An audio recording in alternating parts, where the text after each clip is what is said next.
You went viral for saying depression isn't real. Uh-oh.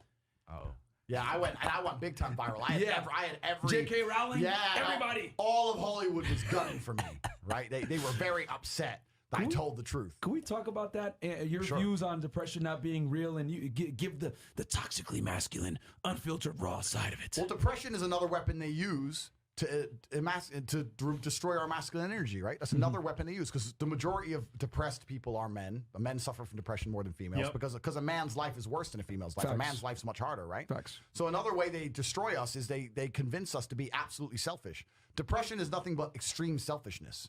That's what I'm going to call it. And I'm going to tell you why it's not real in a second. But if you're depressed, you're living inside of your mind, you're obsessed with how you feel, you don't care about anything outside of yourself, and you're an exceptionally selfish person. That's all they're trying to do, is convince you and teach you to be extremely selfish. Let me tell you something. I'm going to say this right here, right now, because there's a whole bunch of famous people, Lincoln Park and whatever, they killed themselves. If you have children and you kill yourself, you're not a man. I don't care what you're feeling. I don't care how sad you are. You have children to take care of.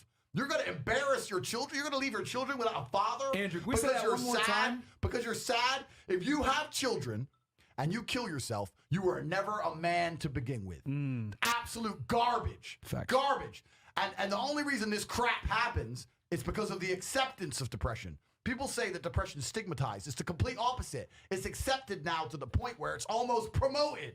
It's insane. Let me tell you something. Depression is not real.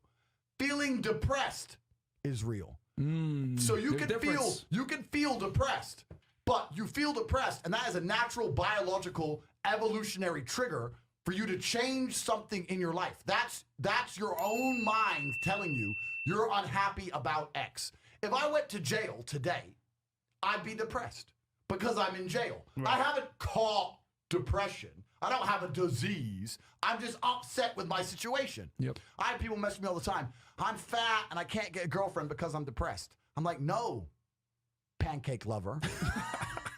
You're depressed because you're fat and you can't get a girlfriend. Do you understand? This is the point, right? So for a lot of people, your life is depressing. A lot of you out there, if you're sitting there and you say you've suffered from depression, you probably live a depressing life. You probably live a depressing life. So if I was you, I'd be depressed. But if you were me, you'd be happy. Do you know what could solve depression for most poor people? $1 million in the bank. Yeah. Boom. So how is it a disease? So when I say this to people, most of them agree and they go, okay, but if that's true, why do famous people kill themselves? And I say, well, I know you think you outsmarted me, but I'm Andrew Tate. And I have the answer. The reason is twofold. This absolute acceptance of depression and acceptance of weakness. When you accept anything, to a degree, you're promoting it. Weakness is promoted now in men, right? Yeah. So let's take Robin Williams as an example. Robin Williams killed himself. I was just going to say him. Yeah. Robin Williams, right? Famous. He could be banging 19-year-olds for the rest of his life. Multi-millionaire. Everyone loves him. How could he possibly kill himself? I'll tell you why.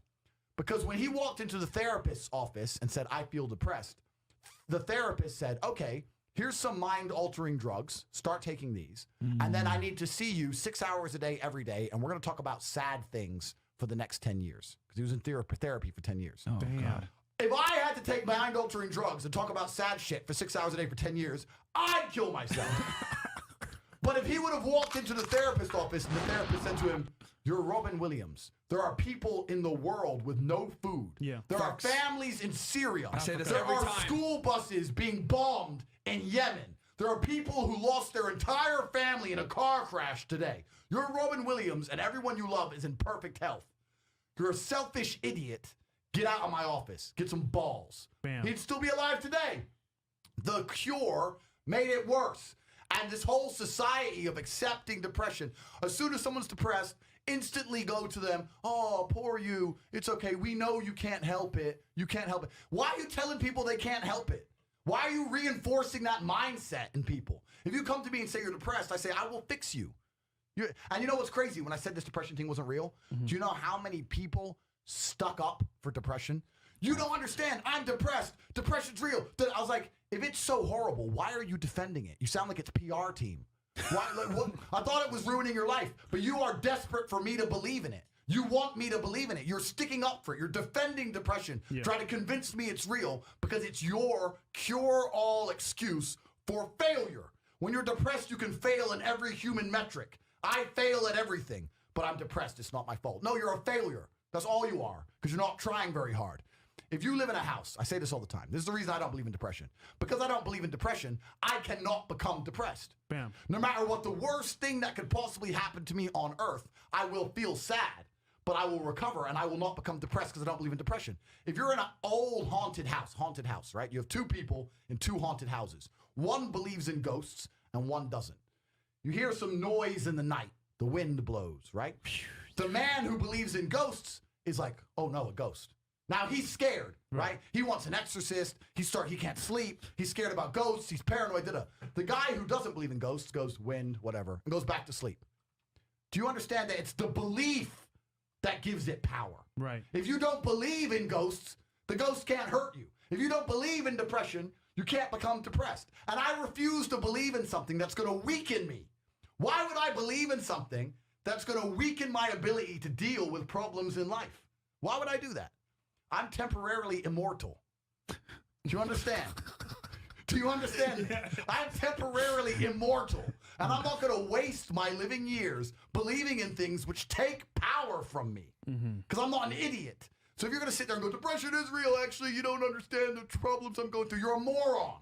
You are a moron. And the great thing about morons is, as you lose, there's no light without dark, right? There's no joy without pain. Of course. For me to be a winner, there needs to be losers. If you want to be depressed and sit around broke while I'm flexing in the Lambo, Simps. then do it. Go do it. But you're not going to convince me to join your way of thinking. The last thing, anyone who's watching this, I want you to understand, the last thing you should ever do is adopt the thinking of someone who is sad. Bam. Why would you want to think like the sad person? I'm sad and I'm semi-suicidal. You should have the same views and beliefs as me. Get the fuck out of here. No, depression. Damn. It ain't real. There, I've just blown out the water. It's not real. You can come at me and say whatever you want. It's not real.